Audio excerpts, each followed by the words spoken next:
This is Alexa Linton, and you're listening to the Whole Horse Podcast. I'm coming to you from the Cowichan Valley on beautiful Vancouver Island in Canada, and I'm excited to be bringing amazing instructors from around the world to share their knowledge about all the ways that we can keep ourselves and our horses well and happy, and about some of the cutting edge techniques, training, and different aspects that are coming into the horse industry and changing it from within. I'm so excited you're here, and I'm excited about the times that we live in and the shifts that are happening in the horse industry before our eyes. Let's get started.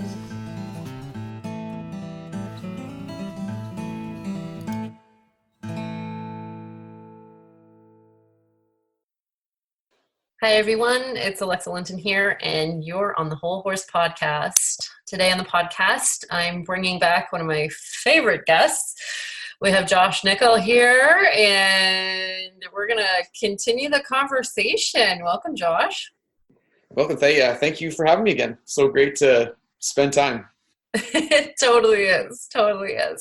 I recently had a chance to go out for a very short time and sit in on one of Josh's clinics out here on the West Coast, and managed to compile a very long list of things I wanted to chat about in a very short time. So that's what we're going to get into today. And I also wanted to ask Josh a little bit more about, because I have a curiosity and also just a desire to get some opinions around, to share with you all around introducing horses into a herd and looking at herd dynamics, because I know that, for a lot of us, we get nervous or stressed about that particular scenario, and we're gonna be talking a lot about emotions today. Hey, Josh.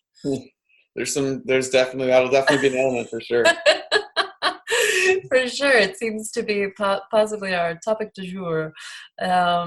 So most of you know Josh. If you don't, go back and listen to the other podcasts earlier on. I have no idea the episodes, but if you go to wholehorse.ca, you can check it out and have a listen, and that's going to give you a really strong basis for what we're going to chat about today as well. And we'll probably overlap a little bit, but speak to it in a different way.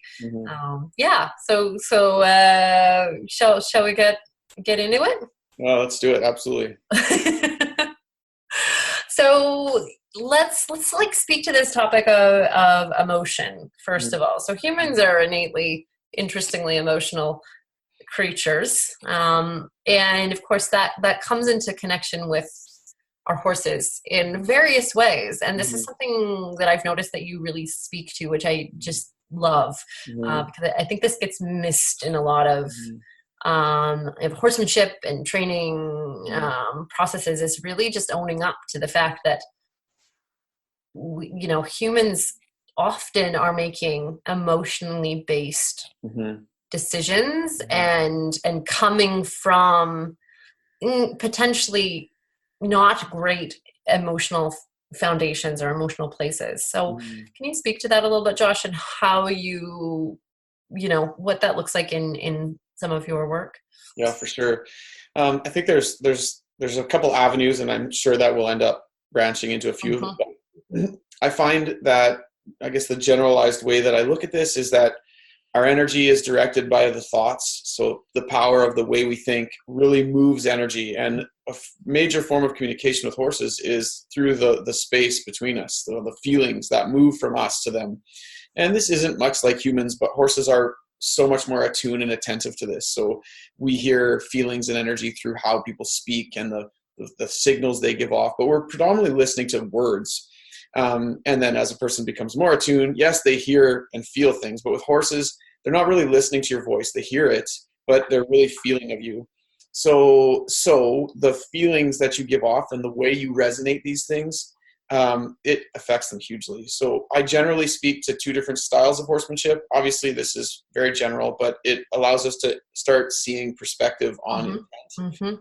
So emotional horsemanship is this idea that you're putting upon the horse the same emotions that you would have. So if the horse pins their ears or kicks out, this is an emotional expression against you. It's taken more personally, which then justifies emotional pressure. So you're allowed to get after the horse because you feel justified that they shouldn't do that. And so it's all very interpretive based. You're interpreting how you think the horse or what you think the horse meant, and then it starts this loop. But as soon as you have that kind of vexed energy of belief where it's personal and now you're guarding yourself or you're defending yourself, this is where we talk, there's positive emotions and there's negative emotions, and it's just a matter of understanding that these are areas where we're speaking to emotions that are, so I would speak to negative emotions would be ways that we interpret and energy blending becoming a feeling that actually degrades relationship. So I like that definition. And so then you get a horse now, and so horses are not nearly as complex with their emotional layers as humans are, because our cerebral cortex or brain just amplifies and changes and increases dynamics. Horses feel it, but on a different and pure level. Yeah, not the story, shall we say. That's right, exactly. So then all of a sudden, out of nowhere, the horse feels this vibration from the human with all this anxiety and tension and frustration and judgment and anger or whatever based on something the horse did, but the horse doesn't really relate it to that. They don't understand. They're just trying to get by, and half the time they're trying to understand us, and then they show that in their body, and then the human identifies that as a negativity again, and it starts this what I call a negative loop of the horse reacting and then the person getting upset and getting after them and feeling justified, and really unhealthy dynamic in the relationship, in my estimation. And really what happens is then the horse has to be dominated, because as they continue to speak, the person continues to judge, and then the only way is to then make them become submissive, because their opinions are only taken as negatives. So then you have relational horsemanship, which in my estimation says when a horse is demonstrating something, there's an unmet need, and that unmet need is then up to us as you say guardian, or I'm getting away from the word leader and leadership because it's just so muddy. Absolutely. I like using the word steward. Yeah, that's right. Yeah. Guide, some part of the relationship, this is just two beings kind of working it out. And so relational horsemanship says when a horse struggles, it's an unmet need. And it's now our job to support. If we want this creature to be a part of our relationship, then we have to meet that need, because that's an area that they're not able. And I think that's where it kind of interweaves with this concept of what do we offer the horse? And you kind of alluded to that in one of your questions there. But the concept, the way I look at that is, it says what we offer the horse is the ability when we earn their trust by meeting their needs, we are then able to allow our logical process of the world to become part of their vantage point. So I can look at a tarp and I can see that it's not going to eat me, but I can't transmit that belief to my horse until I have earned them by meeting their needs. And now they can start looking through the lens of the world through my eyes. So the beautiful balance of horses and people is that in part of it, I am the one then who sees the lens of the world, and we judge it or deal with it together, but through my ability to logically process the world. And they are the power and the strength and this deep vibrating energy.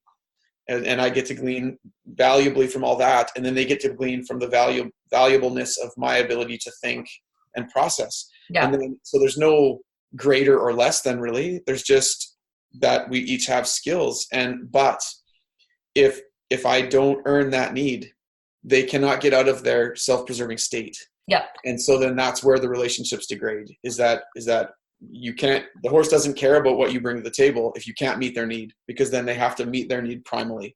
Absolutely. So that's where the first step is to what does it mean to meet a horse's need. And honestly, we're doing mini mentorship now, and we've spent a week on just that topic of how do you understand what the needs are?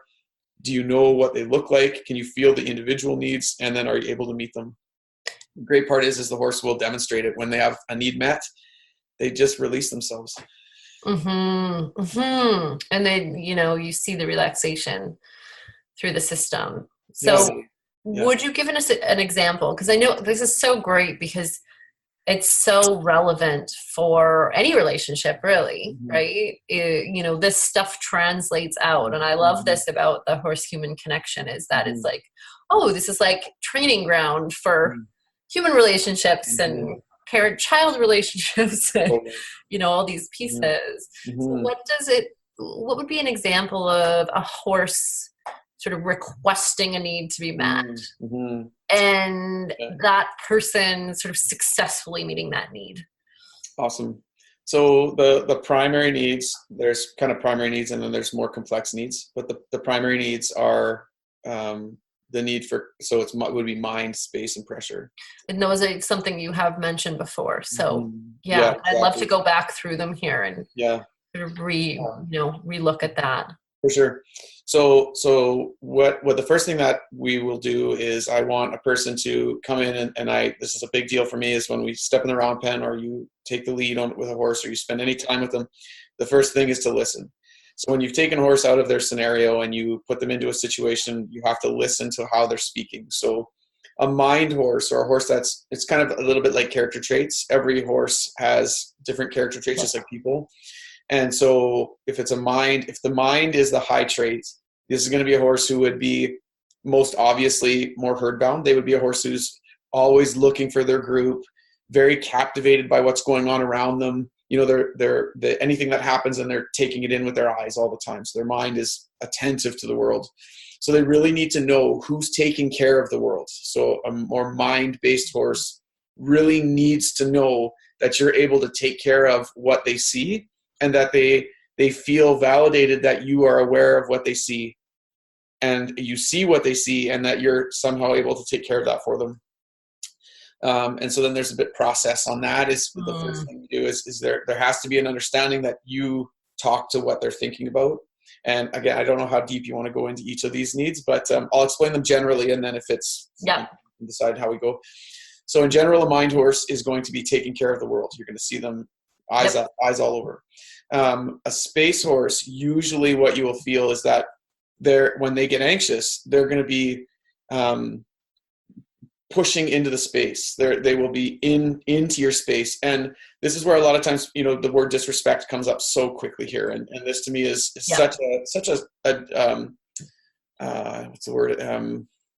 It really sucks for the horses because that is their character trait. But really what they're saying is they're looking for your clarity. They're looking to know spatially who's going to take care of this. So they're anxious, and it's almost like somebody comes up to you and says, okay, here's my problem. Are you going to take care of this, or do I have to take care of it my way? But the problem is the horse's way is always self-preserving. So there's some fear in it. And so then when they do come in, they come in a bit bigger, and then it looks more aggressive and it looks strong. And then we feel like we got to get after them. And it becomes a real problem. So a space horse is dealt with spatially.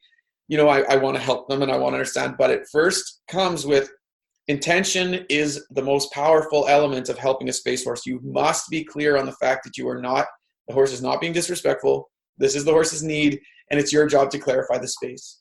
So what I'll try to do is we'll end up taking time to just occupy certain spots in a pen and just have the horse move away from that spot. So you're not getting after them necessarily, but you're just slowly starting to occupy more of the pen. And slowly you get to a place where the horse starts to move and respond to your energy. But again, most of the time this gets us into, I'll finish this up first, but how our own energy resonates out of our bodies is specific to so many pieces. Space speaks to the space around us, and how the horse interacts with that space, that they are looking for clarity. And then pressure is a huge one, because most work with horses is interpreted that horses go away from pressure. And if you want them to come to you, you have to take pressure away. And that's really giving into their natural self-preserving nature, that they run from stuff. So then really, if you play that game alone, you're always agreeing with their nature and then not ever getting them out of. When they feel pressured, they do become tight because they're thinking of their nature. It's like, I got to get away from the pressure. Totally. And generally, when we're working in them in that way, they don't have the ability to get away fully from that pressure. Because they're on a line, or, Well, and it's because it's affecting the mind. So if inside, they can't get out of their mind. So even if they did move away in their mind, they're still conceptualizing it that way. So what I do with pressure is that I'll take anything. It can be a stick, it can be a shirt, it can be a coat, it can be a flag. It doesn't matter.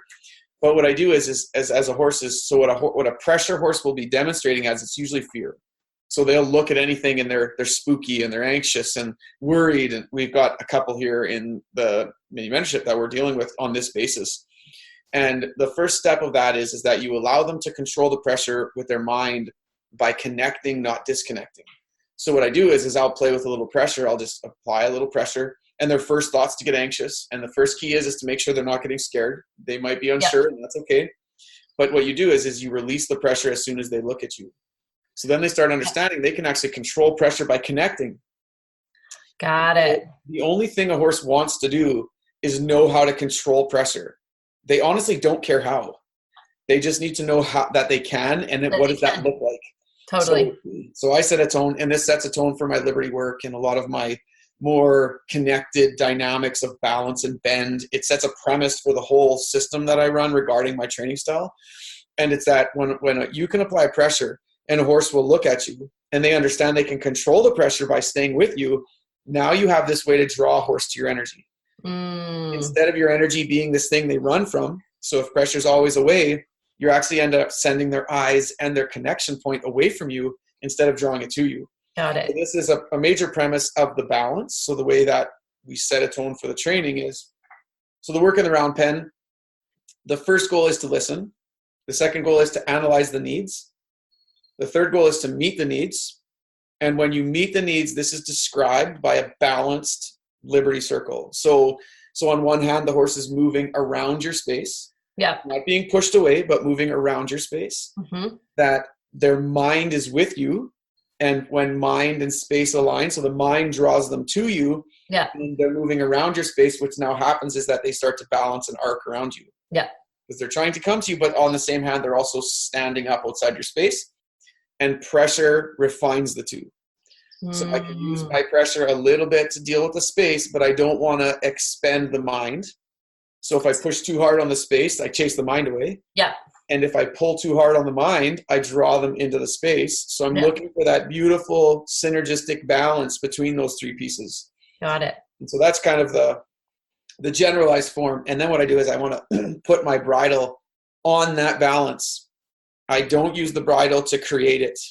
So I don't try to pull and form. I want that balance to be present. And then I say the reins are a value add. So I'm adding to what's awesome already and then connecting more deeply into the more intimate element of a horse. So absolutely in the mouth and you're not, so it's not a confinement or a blocking. And what I often say is the reins don't say no, and which is a lot of times what we do. We use the reins. Big time. No. Rather the reins say, here's here's more that you can do well. You're kind of complimenting the horses and you're shaping them into. So it's like a refinement. That's right. Piece. That's right. Okay, like a nuance. Yes, and that is very, it seems to be in line with a lot of like the classical thinking, and with this, here we are. We've been taught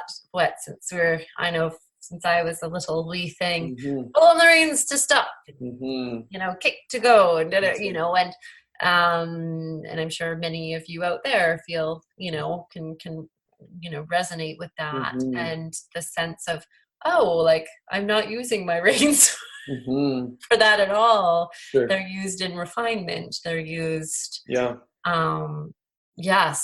a very different way. Yeah. Well, that opens up the topic of energy because I would get that. It's like, okay, so it's all churchy and it all sounds really great, Josh, that you're going to get, and you're going to use your reins only to add value. And I always say 90-10, like 90% of the time we're going to do it like this. And then 10% of the time you're going to deal with whatever comes up because, totally living stuff happens. So if you can so I also talk about 4 different intentions. So in the round pen, we have draw, praise, it's not for you, and drive. So those are kind of the four intentions I will use with my pressure. So I want the horses to start recognizing that all that pressure is drawing their attention to my intention. So I want them to focus on my intention. And when they focus on the intention I'm giving off, the pressure goes away. So they're always looking into me. And I'm trying to give off a feeling into my space. So walking up to a horse with the intention of praise, everything needs to be worn on the outside of you. And so this becomes a great challenge in this style of horsemanship because most of us wear nothing on the outside of us. The only time we put anything on the outside of us is when we're in what I call one of the very states. So we're very mad, very happy, very sad, Right. Yes. Then we're kind of at a point where we're just sending it out there and we don't even care what anyone thinks. But when it comes to basic conversation, we're extremely energetically closed off. I call it vanilla. Yeah, there you go. Yeah, we don't want anyone to know what we're thinking, whether it be because we don't want them to know we like them or we don't like them, or we just want to be at home. We don't even want to be doing this or whatever. So what the horse asks, which is the beginning of the vulnerability of a beautiful relationship, is for what is inside of you to be outside of you.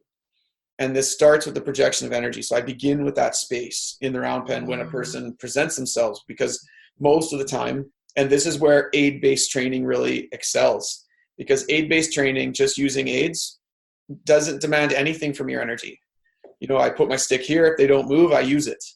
And so it becomes very simple, but not nearly as intimate. And again, I'm not saying it's wrong. I'm just saying that this is the thing that makes it a little bit easier than having to present the life in your body. So I intend to draw this into people where you're becoming aware. So what I want is I actually will want a person to get to a place where they can walk directly towards a horse, move them off, continue to walk, draw them in, continue to walk, praise, and then continue to walk and use pressure and help the horse understand that all three are different. Mm-hmm. And that demands a presentation of energy that you're giving off out of your body that the horse is reading. Yep. And now your thoughts now reside in the space, and I call this universal language. So this is the language that all creatures can connect on when thoughts leave the body. Yep. So that kind of starts to interweave the connection that I'm looking for. Very interesting. So these intentions, so go through them again. So one is draw. Draw is always first, or predominantly, okay, if you're dealing with a pressure horse or a mind horse, draw is always first. Okay.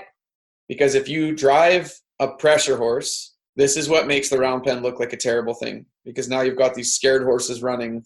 Totally. Just running. Because they're just scared, and now they're running away from you. So with a pressure horse or a mind horse, I always draw first. With a space horse, we will tend to sometimes send them first, just to move their feet, because they're not scared. They're not worried. They're not looking for their buddies, and you gain a connection with them by creating a spatial dynamic. Yeah.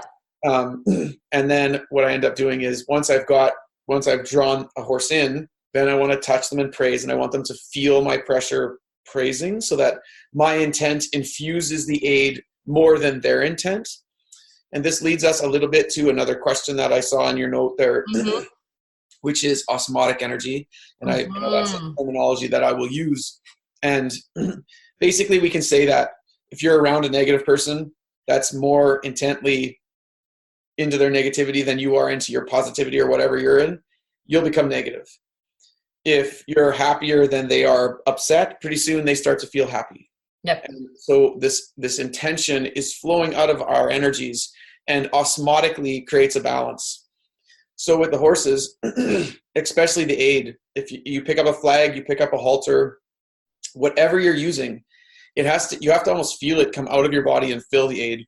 And then the second piece is that when the horse intends to fill the belief of that aid with their intention, that you don't wear it. Yep. So if a horse is upset or spooking or, yeah, our intention would be to just hide it behind our back or take it away, and it's not just that we're taking it away, we're actually taking on the worry that the horse had. So now who's leading whom energetically? Yes. So I talk about many phases of leadership, and energetic leadership is a big one.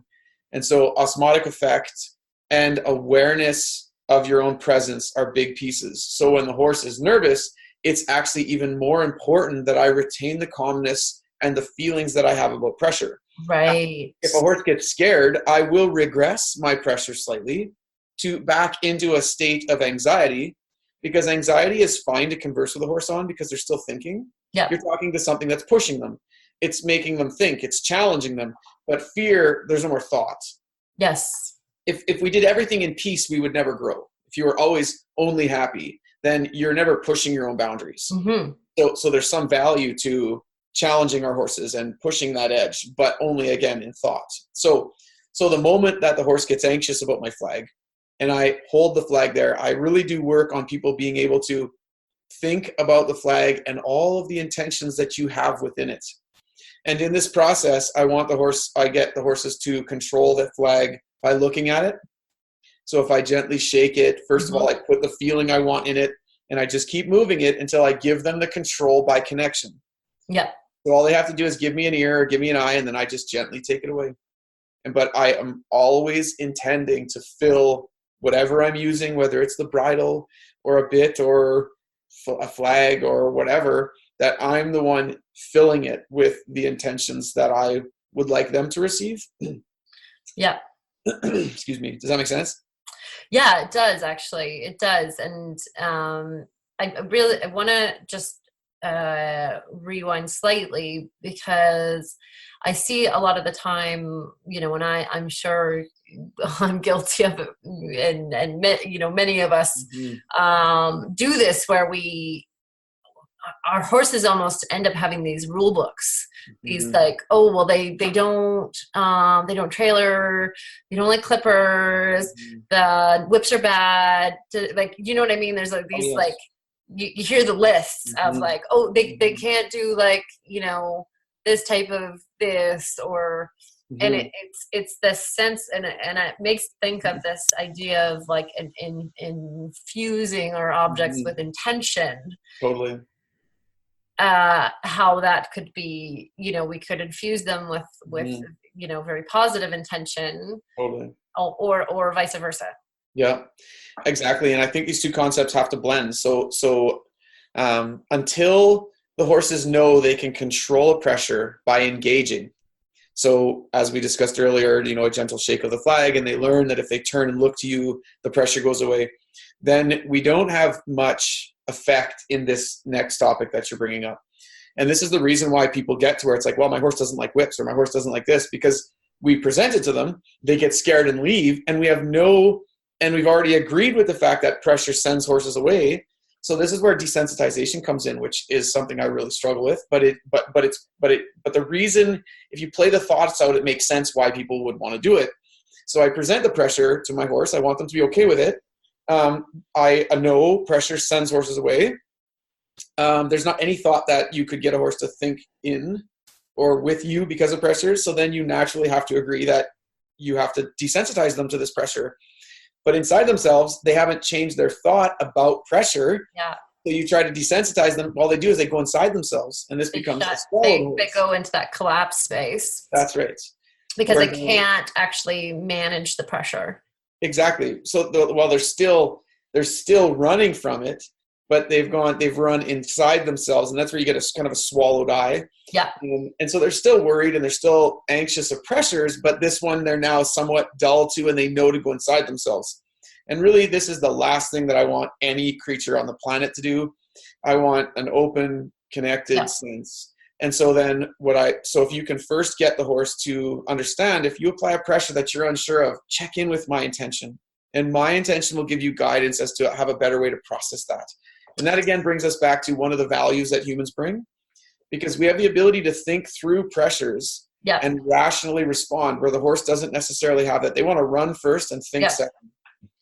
Okay, so then you bring your clippers in, and what I do is I'll play the same game. I'll bring the thing to them. And when I know that I can get the horse to commit, now I can agree with a different intention that these clippers don't have to, but if I know they're going to run, it's hard for me to agree with a new intention, because I know it's going to create a negative. And that's then what sets these negatives so deep in both the human and the horse. Because it just keeps repeating. The history keeps repeating itself. Exactly. You just continue to get burned. So your mind buries that into your cerebral cortex, and you grow brain over the fact that, so then it becomes a truth instead of a moment. Yeah. So then I will just apply a pressure. I'll just present the pressure. And when the horse commits to it, I take it away.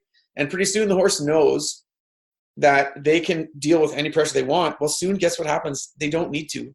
Yeah. And I compare this to you and I here in this meeting, and neither of us are trapped. We're not stuck here. We could get up anytime, but we don't, because we're enjoying ourselves Yep. and there's a need being met through it. So we stay. And I say the same with my horses. Pretty soon they let me do whatever, because they know if they needed to, they could have a conversation with you about how to control the pressure. And so then they don't have to keep doing it. They don't have to leave. They don't have to check the door to see if it's unlocked. Totally. They can move. Totally. And they're not in a space of, you know, feeling like they can't have that conversation with you and say, hey, Josh, it's a little much for me right now. That's right. And then you're constantly interacting with that balance in the beginning. And this in itself sets the premise for different training styles. So if you agree with, you know, the more of an emotional horsemanship style, and then horses are running away from your pressures, well, now if you want horses to do stuff, you have to submit and contain them. And Absolutely. So then the style becomes much more submissive and dominance based. It just is the way it has to be, because you're trying to capture this leaving creature and try to get it to do the things you want. But if your style is able to see, in my sense, a little bit more relationally, and then help meet a horse's need, now the horse actually grants you their body. And this to me is just so relationally deep, because when you take care of the need, now the horse presents themselves, you see, and it's more like now you've offered me something so great. Now I'm here, and what would you have me do more of? And that really starts to complement my rein work, because now the reins are talking to a body granted, and I'm shaping. And we actually just did this on my whiteboard in our debriefing room, but it's when the horse is anxious, the back becomes very tight. Oh yes, big time. Mm-hmm. And so that in itself is, I call the back the defensive muscles and the underlying the relational muscles. So anytime the horse gets anxious, they immediately guard the gift of their body's carriage. So they everything retracts and it goes into the defensive mode. So when you meet the needs, it turns all those muscles off. And now the body can be cultivated relationally, which activates the underlying muscles, which allows the horse to start opening and blessing the world with their beauty, so to speak. And it's our job to cultivate and shape that. But if we don't meet that need, they don't turn those muscles off. Okay, and so then with the muscles on, it's now you have to force. If you want something, you have to kind of force your way through it. And so again, it's all premised. So it layers on first meeting the need, then the body grants itself, and now you're able to shape the body. And, you know, there's lots of different styles around doing that. You know, there's a classical form, and everybody's kind of got something they're doing a little bit different, or some goal they've got. So, but in my mind, the horse is okay with most things if you've taken care of the need. And then it's just, you know, now not everything is, in my estimation, the best natural balance, because horses have natural balance and then adjusted balances. So all the disciplines have different postures they're hunting. But the idea would be to hunt every horse's unique natural physiology. Mm-hmm. Where do they want to be? How does this horse's conformation want them to stand and sit? But until the needs are met, you'll never see those things, because the horse will always be trying to avoid or evade. So that's kind of how it all plays together. Our energy, the energetic connection. Then, so we built that energetic connection. We spend time developing that. Then when we sit on a horse, the horse is already listening for you. And this is what creates what I call an intimate seat. So it's a seat where the horse is feeling of you and you are feeling of them. Mm-hmm. So there's balance and posture, but predominantly at this point in our conversation, we're speaking of, is a horse actually listening for changes in the life in your body? So then when you have a trot in you, some life, and that doesn't mean I'm actually trotting, but the life in you changes, they follow it. Yep. To halt, to a back up, you know, and then the reins again are much less needed. So anyways, that's kind of how it all starts to come together. We're kind of getting a little bit more into the training details more than the philosophy, but it's important that I think there's an important clarity that the philosophy is always clear, because I think without understanding a person's philosophy, you don't understand their motive or their why. Yes. So when you see someone doing something, it's important that you understand their why, because that gives clarity to the purpose of that exercise they're doing. For sure. And you know, I would maybe, you know, and this is a generalization, but I think it's been my experience, and more than likely with that, you know, others, is that we don't always either take the time or really know how to get to a place of understanding our why. Mm-hmm. Totally. Right. And so we're going through these motions. This trainer told me to do that. This, I watched this video and these were the steps. But I think it was something I noticed so long ago watching, a horsemanship video, being like, okay, but feel, like, right. what's my why? What's my, when I sit on my horse or I engage with them, what am I actually doing here? Mm-hmm. Right. Totally.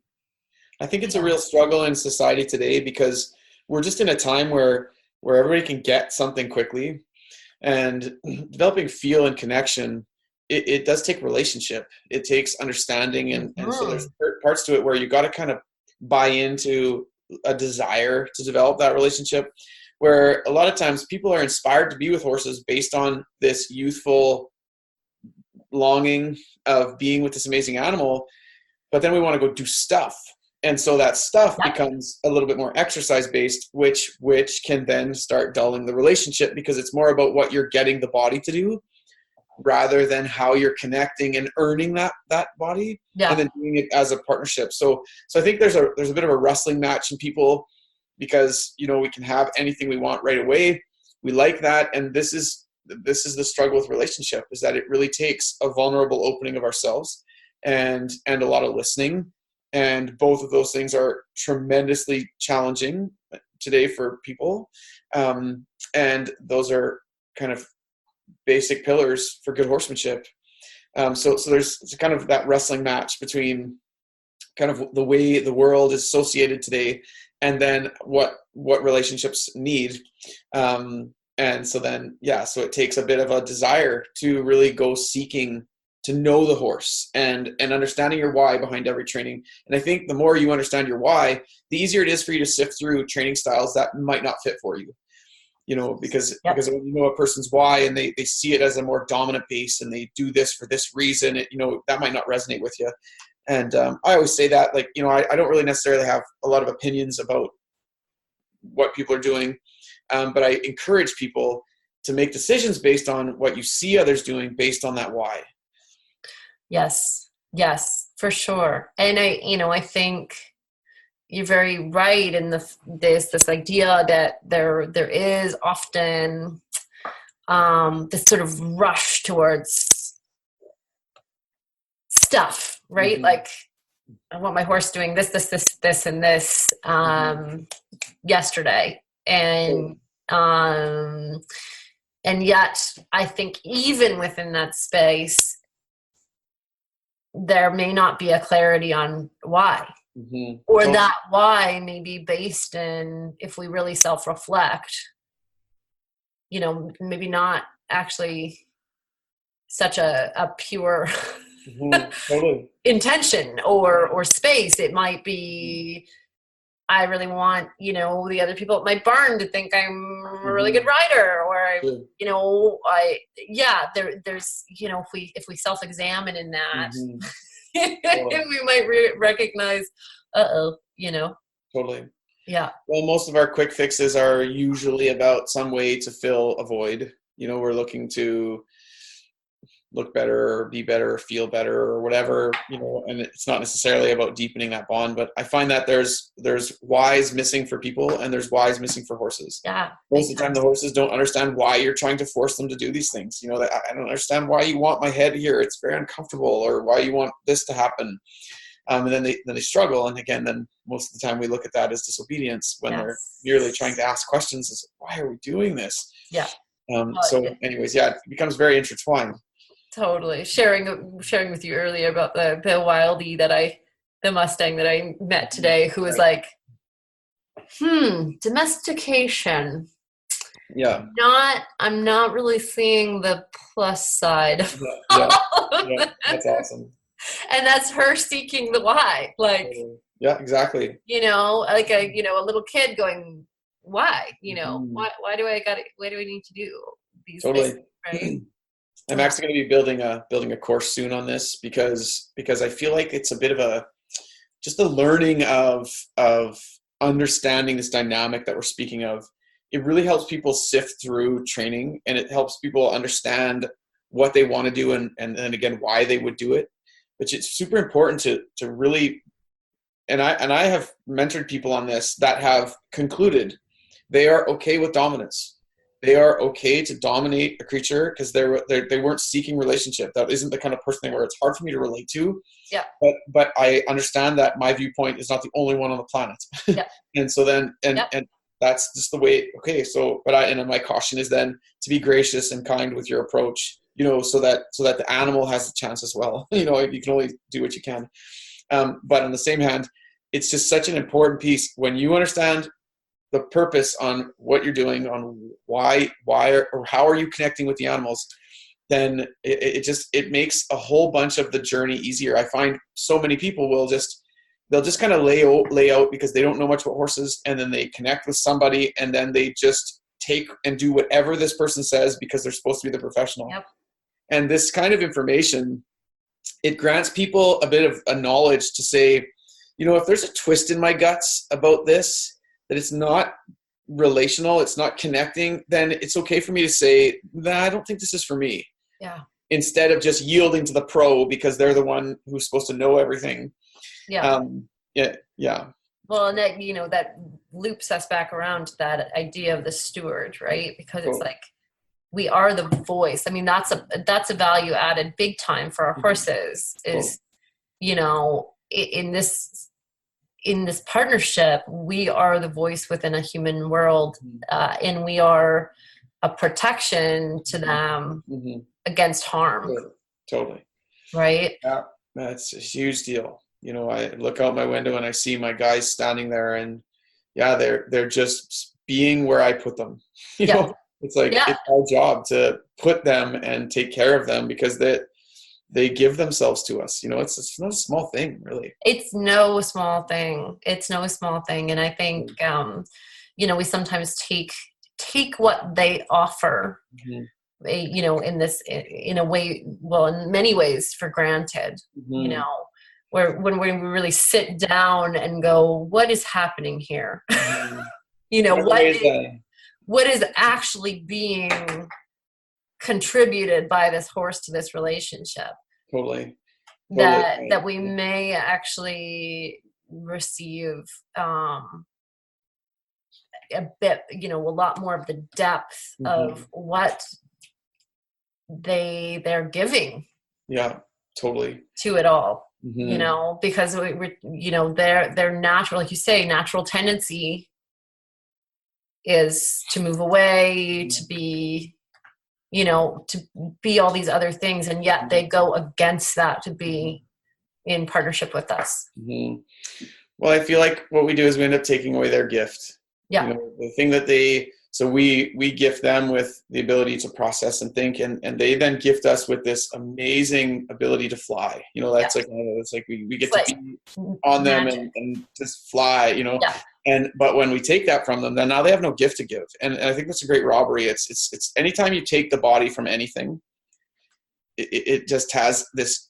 I always talk about guitar strings, so a lot of this energy piece too for me is very guitar string oriented. So anytime there's a connection, relational connection made between any two creatures, there's a guitar string, and that string is either tuned beautifully, where what that means is that needs are met on both sides, and the tune flows back and forth. Or that string plucks and it just cranks out this so out of tune note, and that creates a twist in your guts. So anytime there's that kind of and people don't listen to this inner voice enough, because what I'm trying to think of that is that when I'm in tune with a horse, it's like there's just that hum of connection where there's a satisfaction on both ends. And we resonate with certain people that way, like there's just a natural connection right away, and there's other people we don't, and that's okay. Sometimes that's just because we're different, and sometimes that's because there's some unmet need in that dynamic, and so it's important to figure that out. Just to you don't have to be friends with everybody, but on the same hand, if there's some kind of thing or a need you could offer to that person and help, it's to me it's a real value when and I think that too, as I want to live my life in such a way where I'm where I add value to every engagement, every conversation. And that doesn't mean I have to teach everybody, but I'm not regressing the space. I'm going to try to move positivity or kindness or something into that space. And that just, opens it more and allows it to expand, and it allows true being, and really the better we get at that in all things, the better we get with our horses, because you are what you are, and what you are is the energy that leaves you. So yes. for me, it's quite an art to be trying to grow this all the time. Yeah, it's a beautiful thing. It's a beautiful thing. And that changes all the time. I had a ride on Diva the other day, and I was like, my mare is 20 and I've never felt a canter as rhythmic and balanced as the one that I just felt. Cool. And I'm like, wow, the deepening, I've just learned this totally new thing that's blown my mind totally through the academic art of riding. And I'm like, how is this happening? And she's like a 4-year-old, but like really well trained, and these amazing things. So I think there is so much value that we can add for our horses, and conversely, like so much they can add to us. So man, thank you for the work that you do. That's the beauty of us. That's the beauty of good relationship, right? Yeah, it really is. Yeah, for sure. For sure. And I know that we're supposed to talk about herd dynamics and things, but I feel like just continuing this conversation because it's so great. I'm happy to spend a couple minutes on that if you like. Yeah, I'd love to. And it was something that kind of came up for me. And one of the reasons is this, and weaving it back into what we've talked about, is this idea that one of our value added, and I know this was something I really realized for Diva close to 13 years ago, was if we sort of look into more specificity around needs, she was living in Victoria, very tiny paddocks, electric fencing, no community, and was essentially going insane, and was unrideable and very, very, very unhappy. And I realized at that point, I was like, okay, if I want to continue being in this partnership, this needs to change. So I realized, that her two main needs were movement and community. Right? Aside, she's a caretaker, so she's a mind girl, right? She's watching, you can always see, she's like, what's going on? But it was so vital to her to have this community and to have this movement. And I know for many people who've had their horses in, more of an isolated environment, smaller paddocks, no connection with other horses, it can be a real emotionally charged piece to even consider the addition of other horses or the idea of a herd environment. And yet there is so much value that can be added to our horses, particularly the ones that thrive in community. Yes. Totally. Yeah, I look at that so I say that the three primary needs that I talked about earlier are kind of the entry needs. Those open the doors for community, for connection. And then each horse kind of has these deeper needs, these needs that they'll kind of relinquish, they'll long for, but the primary needs are the ones they'll have self-preservation over. So, but when we satisfy the deeper needs, it allows the inner vibrance to just bloom. So they'll be safe, not having those satisfied. It's like people, right? As long as you're safe, you feel okay and you're living, but it's not until your deeper needs are kind of blessed that you really flourish. That's awesome. So then you ended up moving to Duncan. Yeah. Cool. Yep. So now she's in a herd. And into a herd. Yep. Cool. And she overnight change in her. Yeah. now she had the benefit of living with other horses previously, Mm-hmm. so I knew she'd been in that environment, but it was still, there was a, Mm-hmm. stress in me around that Mm-hmm. introduction and, opening to that. And I Mm-hmm. think there's always that, not always, but there can be the niggling, especially if we're used to a certain way of Mm-hmm. our horses living, of like, Mm-hmm. oh my gosh, what if they get hurt? What if there's this? What if, what if this happens? What if that happens? That human emotion Mm-hmm. sort of enters the space, Mm-hmm. shall we Totally. say, Mm-hmm. Sure. Yeah. Yeah. So how do you navigate that with, when there is sort of this desire in that horse or the opportunity to live in a more community minded space, and yet our kind of humanness wants to like bubble wrap Mm-hmm. and Yeah. protect and, Well, it's a tough one because there's more and more our day and age, horses are quite dissociated. People are becoming this way as well, where we're not really good at being in community. Totally. We're good behind a computer screen and our opinions are strong, but we don't necessarily have the ability to interact very well. And horses, it's actually happening more and more with horses, is this sense of domestication is dividing a community. And, I see it a lot because obviously we, in our property, we have 4 different herds, and we adjust them as necessary to find the most peaceful dynamics for them all, because they don't, in the wild, they would choose who they were with. They wouldn't stay in certain scenarios. And you can see really quickly when some horses just don't mix. So I look at it like this. There's 3 kind of lines. The first line when you're putting horses together is, you see some horses that just wouldn't associate with each other, like certain people. They just don't really like each other. They kind of figure it out, but they're just not, there's not community there.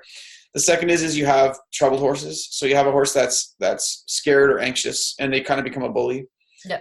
So these horses need recovery. They need to be in a space where they're being somewhat schooled and brought within themselves to a better relationship before they're being interacting with other horses, because this is where horses get hurt. And I think that's what most people are scared of. Yeah. And then you have kind of your normal, herd dynamics, where you have, every horse has different characters, but they, and they do tussle a little bit, but predominantly there's a lot of, the herd transition can be easy. So that leads me into kind of how I integrate horses. Did you want me to share that now? I would love that. Okay. That would be great. So it's a good base we've built, because really what I've shared that the most primary need is to meet needs. Mm-hmm. And most negative interactions between horses are the anxiety of being in a space where their needs are not met, and then they act out because of it. So you get a lot more antics, you get a lot more, and you recognize this probably for yourself. I know for myself, anytime I'm in a space in my life where I'm really struggling, it's easier to lose your cool about stuff. It's easier to break out. It's easier because you're just not in a good place. So the first primary need is that, so to the best of my ability, so this is how I would have integrated horses when I had horses coming in for training, is that I would work them all first, and I would get them all to where I could get that need met, and I could have them commit to me and my intention in the pen. Mm. And then what I would do is I would have one of the new horses on the line with me, and in the presence of that other horse, I would then create an energetic presence, and I would work the other horse. So I would have one on the line, and I would work the other horse until that horse would release to my energy and no longer try to captivate or take in this horse I had, this new horse. And then what I do is then I would switch them. So I would work them both individually, and then I would switch them. And until my presence, I could stand there with both of them beside me, and they were feeding off of me more than they were feeding off of each other. Got it. And this is a big thing for me with dogs too, because I train border collies as well for working dogs. Yeah. And this is a big thing about, you're working dogs out, and not to be feeding off each other, but to be feeding off your directions.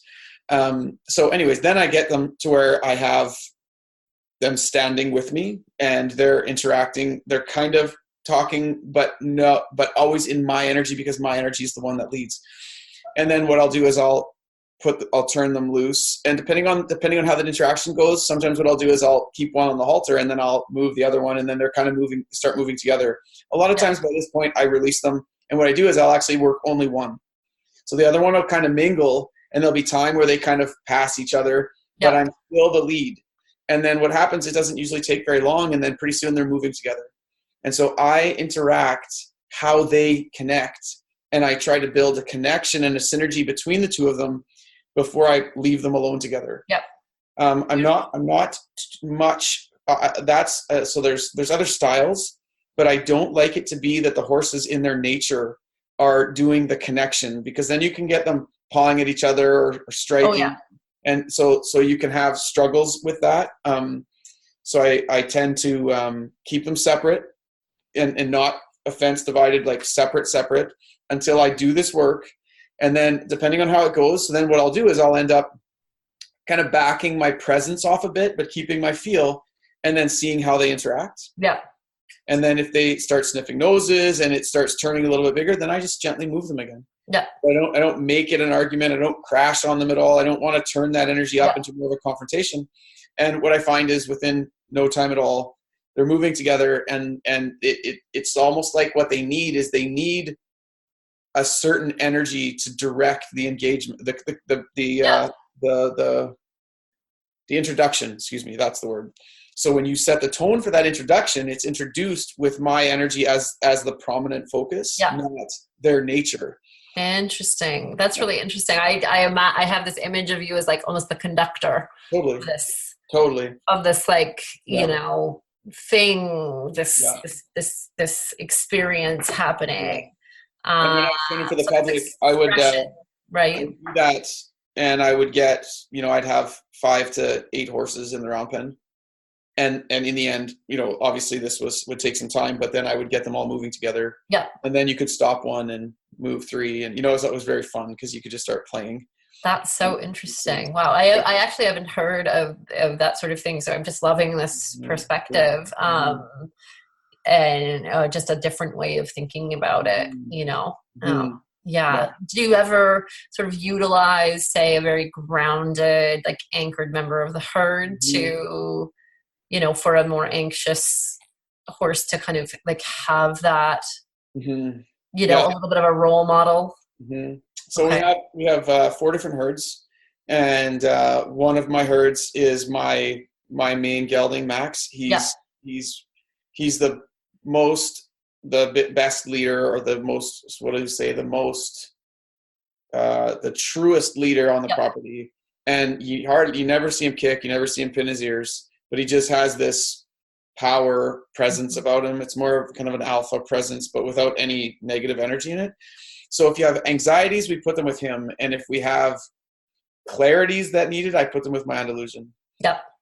He's very strong. He's very pointed. There's very little messing around. He's super powerful. It's almost like very Andalusian of him. That's right. And he doesn't take nothing. And so there's a little mare that we have, and we put her into different pens, and she would kick and squeal, and when I was present, she would kind of work it out, but then we would see that it was maybe not jiving. And so we put him in with him, did the interactions, and then put him in with him. And she turned and did that, and he just arched up and then kind of took one lean towards her, and it just was done. So she'd met her match. Well, and that's another piece to the herd dynamics is trying. And I know that some people can't do that, right? They don't have access to all these herds. And totally. But as a guide or a steward, it's important that we hunt around until we can find a place where our horses can be taken care of, because a lot of people just throw a horse into the herd. And they would never stay together.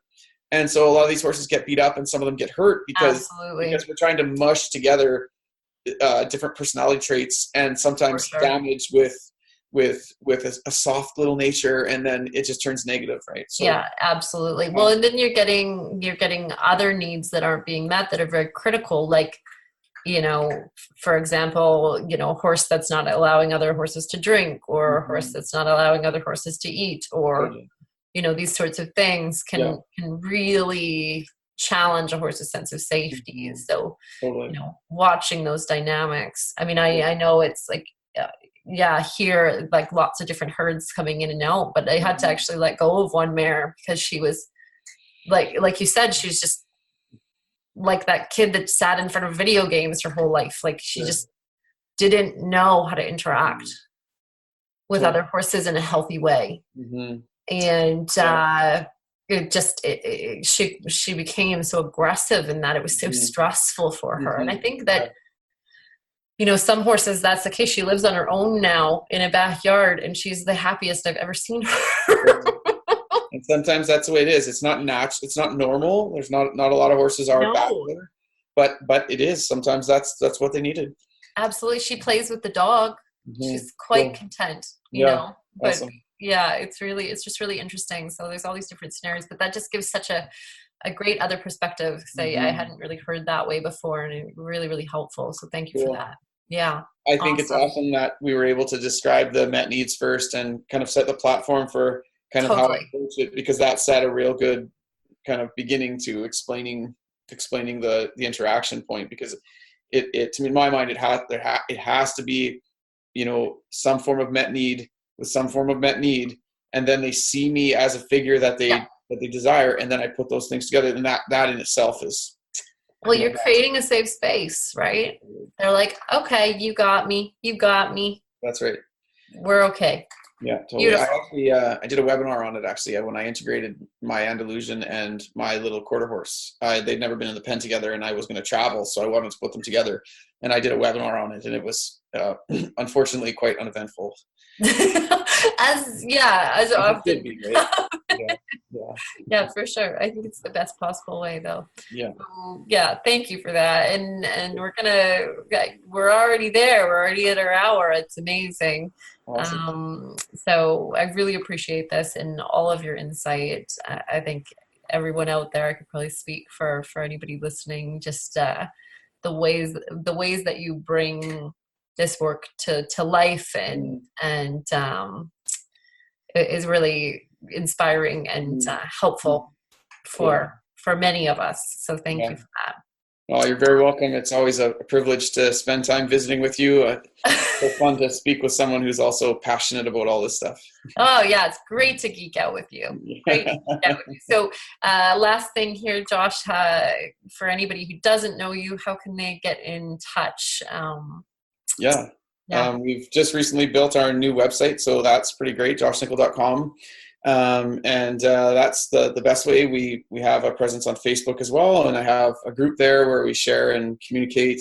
And then the membership site is continuously growing with webinars and my material. So trying to constantly provide people with more ways to grasp and access the knowledge or this style.